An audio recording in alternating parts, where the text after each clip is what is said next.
ఇవన్నీ ఒకవైపున ఉంటే మరోవైపున 6 నెలలు కూడా తిరక్క మునిపే బాధుడే బాధుడు. కరెంటు బిల్లులు ముట్టుకుంటే చాలు షాక్ కొట్టే పరిస్థితులకి ఈరోజు తయారైనాయి.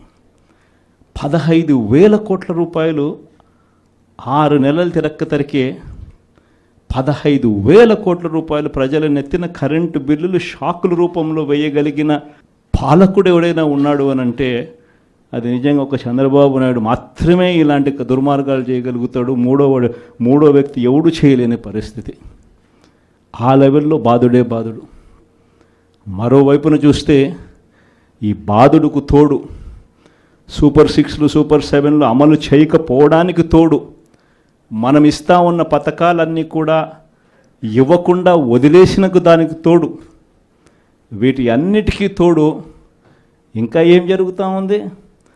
చంద్రబాబు నాయుడు ఎవరైనా ప్రశ్నిస్తే చాలు ఆ ప్రశ్నించే స్వరాన్ని అనగదొక్కుతూ రెడ్ బుక్ రాజ్యాంగం ఈరోజు ఎక్కడ పడితే అక్కడ గ్రామ స్థాయి నుంచి కనిపిస్తూ ఉంది.